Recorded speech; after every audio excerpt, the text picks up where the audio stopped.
Hi అండి, ఎలా ఉన్నారు? అందరూ బాగున్నారా?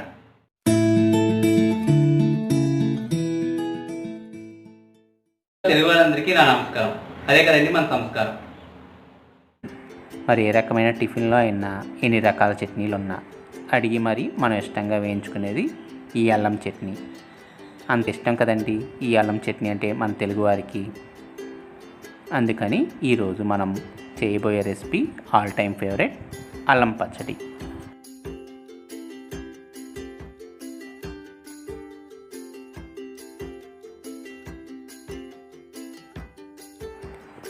అల్లం పచ్చడికి కావలసిన పదార్థాలు: ఎండుమిరపకాయలు, సాయి మినపగుళ్ళు, వెల్లుల్లి రెమ్మలు, బెల్లం, కట్ చేసుకున్న అల్లం ముక్కలు, చింతపండు, ఉప్పు, జీలకర్ర, ఆవాలు, కరివేపాకు. ఓ ప్యాన్ తీసుకుని దానిలో సరిపడినంత ఆయిల్ వేసుకోవాలి.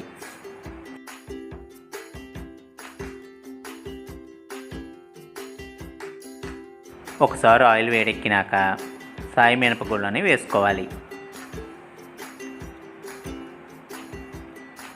సన్నటి సెగ మీద వేయించుకోవాలి.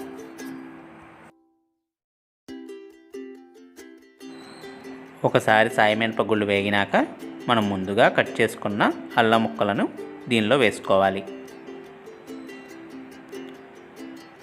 ఈ అల్లం ముక్కలు పచ్చి వాసన పోయేంత వరకు వేయించుకోవాలి.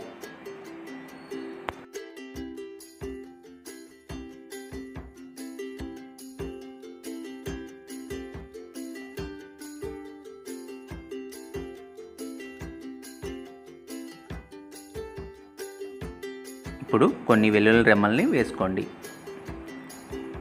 కొద్దిగా జీలకర్ర కూడా వేసుకోవాలి. అంతా ఒకసారి కలుపుకోండి. ఇప్పుడు పచ్చడికి సరిపడినంత ఎండుమిరపకాయలని వేసుకోవాలి.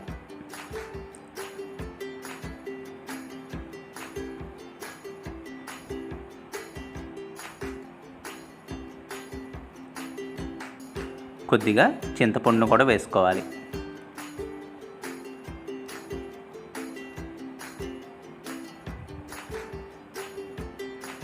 కొద్దిగా బెల్లాన్ని కూడా వేసుకోవాలి.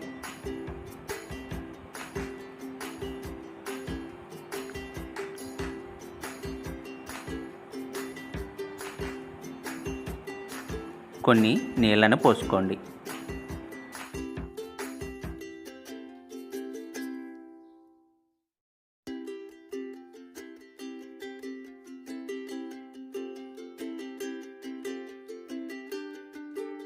ఈ ఎండుమిరపకాయలు ఇవన్నీ బాగా ఈ నీళ్ళల్లో ఉడకాలి.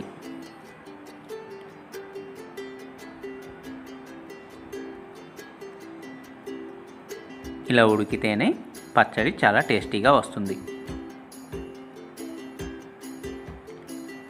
ఇప్పుడు స్టవ్ ఆఫ్ చేసుకోండి.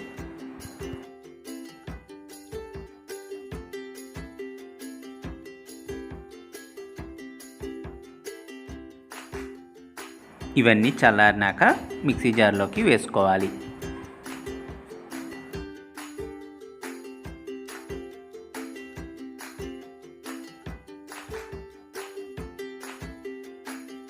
నేను ఇక్కడ గోరువెచ్చటి నీటిని ఈ పచ్చడికి వాడుతున్నాను. ఇలా గోరువెచ్చని నీళ్ళు పోసుకుంటే పచ్చడి ఎక్కువ రోజులు నిల్వ ఉంటుంది. ఒకసారి పచ్చడి మెత్తగా అయినాక సరిపడినంత ఉప్పు వేసుకొని మళ్ళీ మిక్సీ పట్టాలి. ఇప్పుడు తాలింపుకి ఒక చిన్న కళాయిలో సరిపడినంత నూనె పోసుకోవాలి.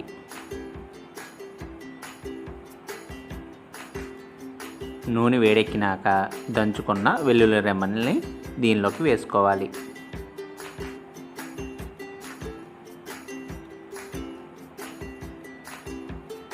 ఇవి పచ్చి వాసన పోయేంత వరకు వేయించుకోవాలి. ఇప్పుడు కొద్దిగా ఆవాలని వేసుకోవాలి.